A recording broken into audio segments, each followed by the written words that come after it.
मी उपवासाचा डोसा करत आहे. त्याच्यासाठी मी 6-7 हिरव्या मिरच्या काढलेल्या आहेत. ही भाजीसाठी पण आहे आणि बगर 3 तास आधी भिजत ठेवली होती. आणि ते आता मी त्याच पॉटमधून पहिली मिरची काढून घेतली आणि त्याच पॉटमध्ये आता बगर काढत आहे. आणि त्याच्यामध्ये थोडासा साबुदाणा टाकावा लागते बाइंडिंगसाठी.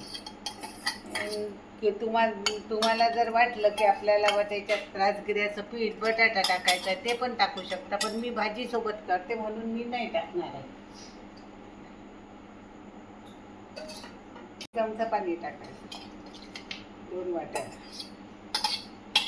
भाजीचा 1 चमचा पाणी घालायचं आणि आहे ते मिक्सरला पातळ असलं पाहिजे हे.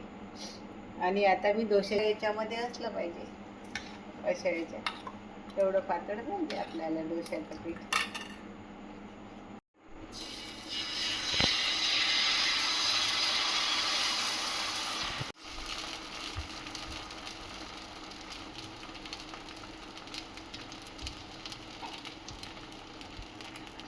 घ्यायचं. आता हे आपला खालचा डोसा झाला आहे. आता दुसऱ्या बाजूने पलटून घ्यायचा.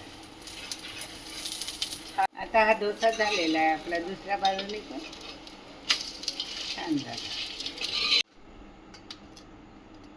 बटाटे चॉप करून घ्यायचे आधी भाजीला.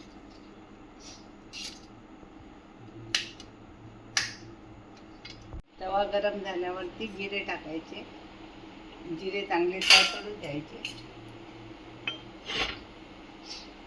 भाजीला तेल जास्त लागत नाही आहे. आणि आता हिरव्या मिरचीचा ठेचा.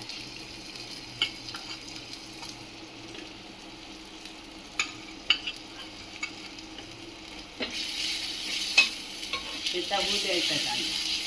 2च डोसे करायचे, त्याच्यामुळे भाजी मला एवढीच लागते. आणि त्यामध्ये आता मीठ टाकायचं आणि एवढं मीठ टाकायचं.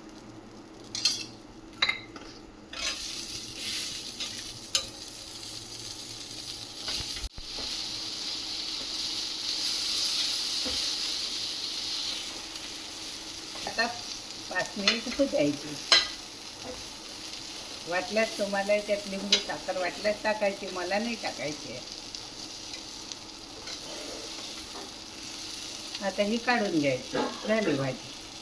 आपण 6 बटाटे घेतले आहे. त्याच्यात त्या यांनी एक पाऊण कप 6 बटाट्याला तूप लागते आणि 2 हे आपल्याला साखर लागते. 2 कप साखर लागते आपल्याला. आणि आता असे लालसर भाजून घ्यायचे.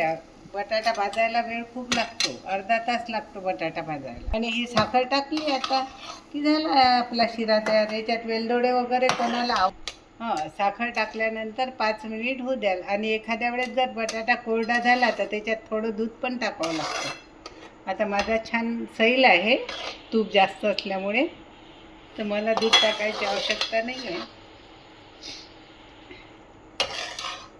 आणि वेलची पूड पण टाकतात, मग मी नाही घालत आहे.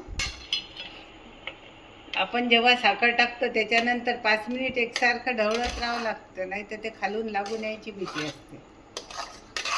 आणि शिरा भाजताना पण, बटाटे भाजताना पण उभं राहून एकसारखे भाजावं लागते 20 मिनिट. 6 बटाट्याला अर्धा कप तूप आणि 2 कप साखर. आता झाला आपला बटाट्याचा शिरा.